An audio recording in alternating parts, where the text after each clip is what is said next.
इस वीडियो में हम लोग क्लास 10th मैथ 2025 के मॉडल पेपर सेट 1 का अध्ययन करेंगे। इसके पहले वाला वीडियो में मैं 1 से 10 तक क्वेश्चन करवा चुका हूं, ठीक है। और इस वीडियो में हम लोग क्वेश्चन नंबर 11 से आगे को पढ़ेंगे, ठीक है। तो चलिए वीडियो को स्टार्ट करते हैं। यदि आप चैनल पर पहली बार हैं तो चैनल को सब्सक्राइब जरूर कर लीजिए और अपने दोस्तों को भी शेयर जरूर कीजिए, ठीक है।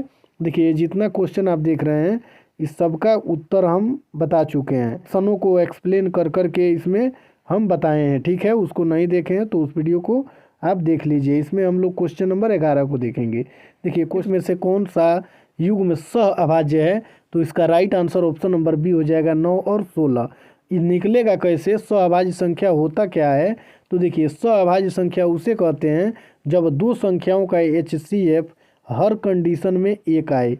कितना आए, एक। यानी दो संख्याओं का HCF किसी भी परिस्थिति में निकाला जाए और उसका HCF एक निकल जाए तो वह सहअभाज्य संख्या होता है।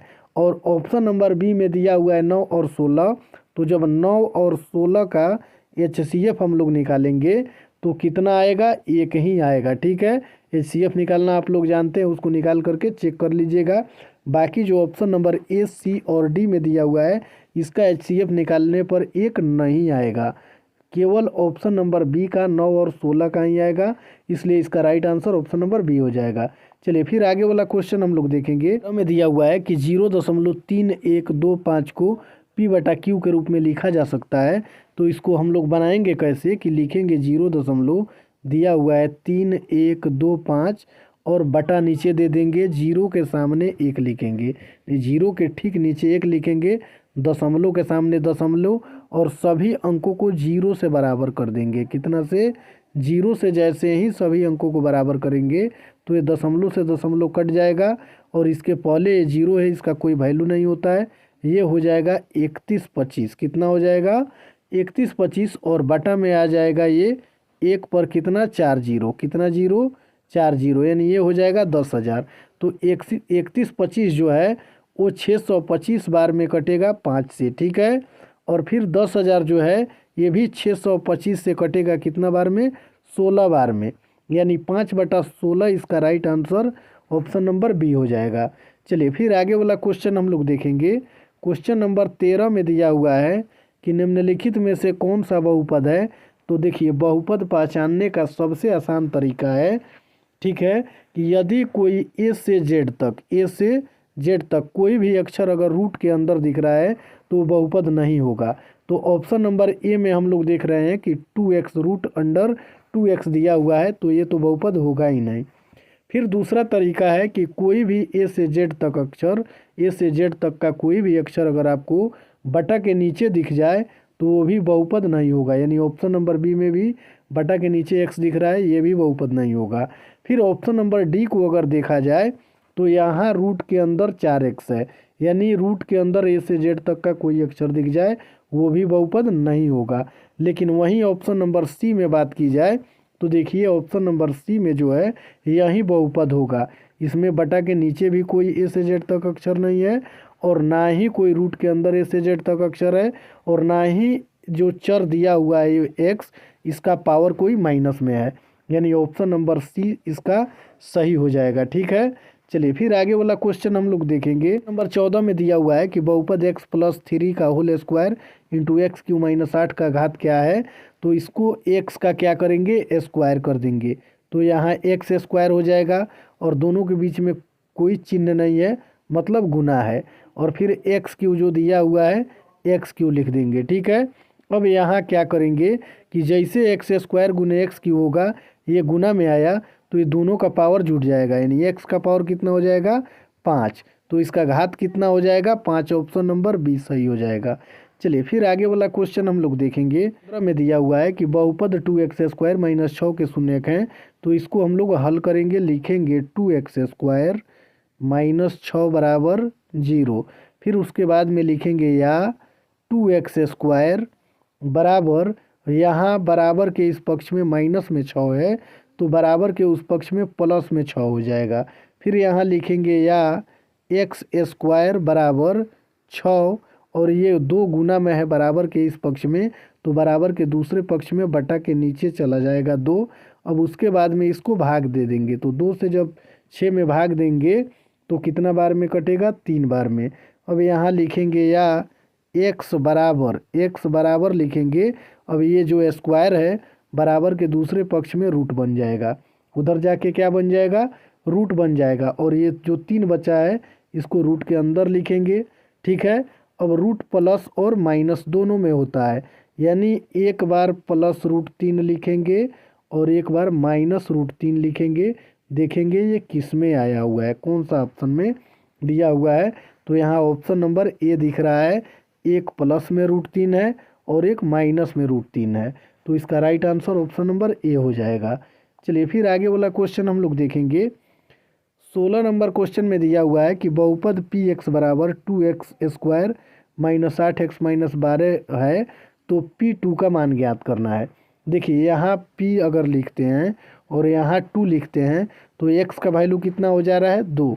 यानी इस समीकरण में हम भरेंगे 2 इंटू एक्स के जगह पर 2, फिर x में स्क्वायर है तो स्क्वायर लगा देंगे, माइनस का माइनस 8 का 8 और गुना, यानी 8x क्या चीज़ में है, गुना में है, तो x के जगह पर कितना लिखेंगे, 2, फिर माइनस का माइनस और 12 का 12। अब इसको हम लोग हल कर देंगे।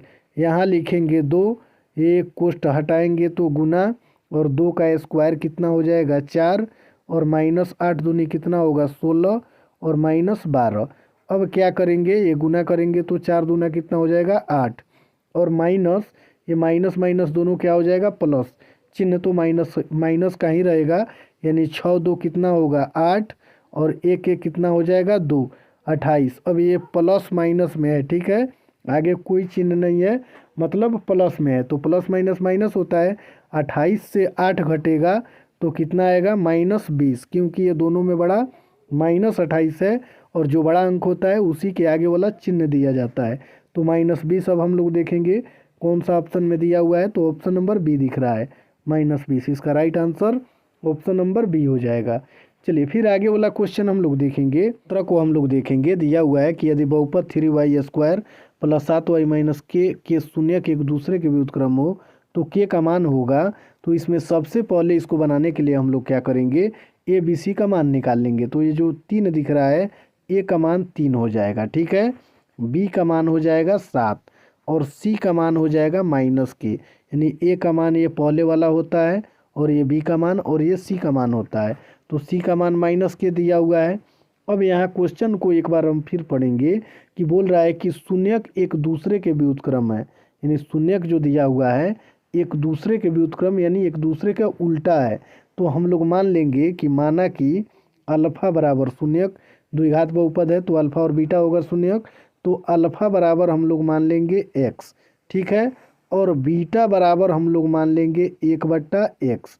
1/x क्यों मानेंगे, क्योंकि अगर पहला शून्य का हमको x मिल गया, ठीक है, तो बोल रहा है क्वेश्चन में कि अगर पहला एक शून्य का पता लग जाए तो उसका उल्टा ही बीटा का मान होगा, यानी दूसरा शून्यक एक दूसरे के व्युत्क्रम है। यानी अगर एक शून्यक आपको x मिल जा रहा है तो इसी को उलट देंगे तो क्या बन जाएगा, बीटा का मान बन जाएगा।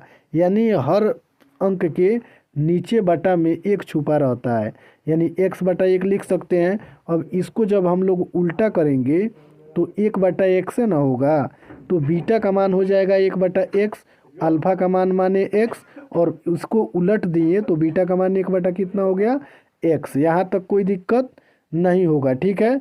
फिर अब हम लोग देखेंगे के का मान निकालना है, तो लिखेंगे अल्फा गुने बीटा बराबर होता है c/a, ठीक है।